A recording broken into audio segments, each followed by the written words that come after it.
আর-রহমান আর-রহমান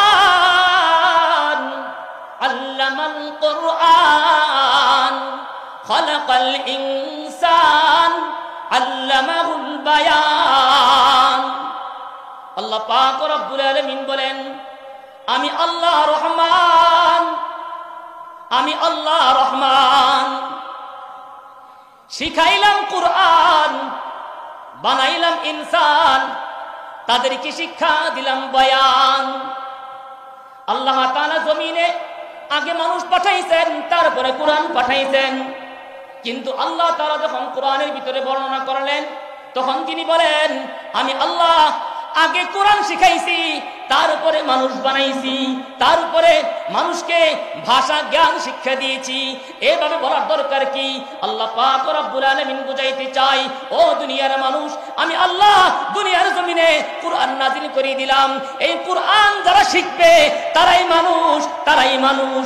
আর যারা কোরআন শিখবে না, এরা আকৃতিতে মানুষ, কিন্তু তারা বাস্তবে হাইওয়ান জানোয়ারের চেয়ে নিকৃষ্ট হয়ে যায়। আমার কথা না আল্লাহর কথা? কার কথা? তাহলে মানুষ হইতে হলে কোরআন শিখতে হবে। কোরআনের একটা গুরুত্ব হলো, মানুষ হইতে হলে কি শিখতে হবে? বলেন, কি শিখতে হবে?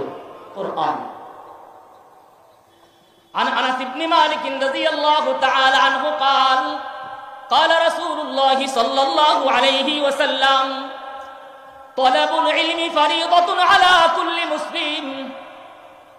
নবীজি সাল্লাল্লাহু আলাইহি ওয়াসাল্লাম বলেন,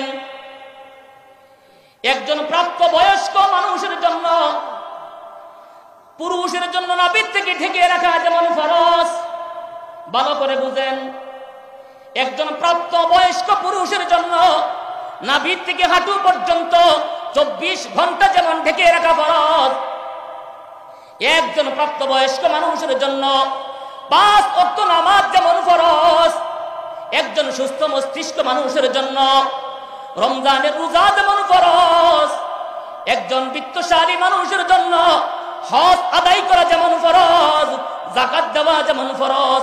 নবীজি সাল্লাল্লাহু আলাইহি সাল্লাম বলেন, ঠিক তেমনি ভাবে কুরআনের জ্ঞান অর্জন করা আল্লাহ পাক রব্বুল আলামিন প্রতিটা মানুষের জন্য ফরজ করে দিয়েছেন। কোরআনের শিক্ষার গুরুত্ব কম না বেশি? বেশির কোনো শেষ আছে? বেশির কোনো শেষ নেই। কোরআনের শিক্ষা একজন মানুষের জন্য কেমন ফরজ, একটা মানুষ বেঁচে থাকার জন্য অক্সিজেন যেমন জরুরি, একজন মানুষ বেঁচে থাকার জন্য পানি যেমন জরুরি, তার চেয়ে জরুরি হলো কোরআন। কোরআন আমাদের অক্সিজেন, কোরআন আমাদের বেঁচে থাকার একমাত্র মাধ্যম। কথা বলেন ঠিক না বেঠি? এই জন্য আল্লাহ পাক রব্বুল আলামিন বলেন, যারা দুনিয়াতে কোরআন অর্জন করে আর যারা কোরআন অর্জন করে না, আল্লাহ পাক রব্বুল আলামিন বলেন, ও দোস্ত, আপনি দুনিয়ার মানুষকে জানায়ে দেন, কুল হাল ইয়াস্তাবিল্লাযীনা ইয়ালামুন ওয়াল্লাযীনা লা ইয়ালামুন।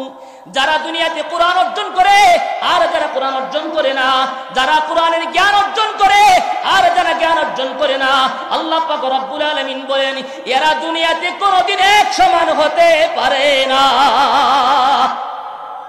কার কথা? বলেন, কার কথা? একসাথে একরকম হতে পারে না। ব্যবধানটা কতটুকু? আল্লাহ আরেক আয়াতে বলেন, ওয়ামা ইয়াস্তাবিল আ'মা ওয়াল বাসীর, ওয়ামা ইয়াস্তাবিল আ'মা ওয়াল বাসীর ওয়ালাল যুলুমাতু ওয়ালান নূর ওয়ালাল যিল্লু ওয়ালাল হারুর। আল্লাহ পাক রব্বুল আলামিন বলেন, অন্ধ মানুষ আর চক্ষুওয়ালা মানুষ, তাদের ভিতরে যেমন পার্থক্য, ঠিক তেমনি ভাবে যারা কোরআন পড়তে পারে, কোরআন শিক্ষা করছে, আর যারা কোরআন শিক্ষা করতে পারে নাই, আল্লাহ পাক রব্বুল আলামিন বলেন, এই দুই ব্যক্তির মাঝে তেমনই পার্থক্য, কোনো সন্দেহ নাই। আল্লাহ পাক রব্বুল আলামিন বলেন অন্ধকার আর আলোর ভিতরে যেমন ব্যবধান ঠিক তেমনি ভাবে যারা কোরআন শিখছে আর যারা কোরআন শিখতে পারে নাই তাদের ভিতরে যেমন ব্যবধান আল্লাহ পাক রব্বুল আলামিন বলেন রোদের ভিতরে আর ছায়ার ভিতরে যেমন ব্যবধান ঠিক তেমনি ভাবে যারা কোরআন শিখতে পারে আর যারা কোরআন শিখতে পারে না তাদের ভিতরে তেমন ব্যবধান।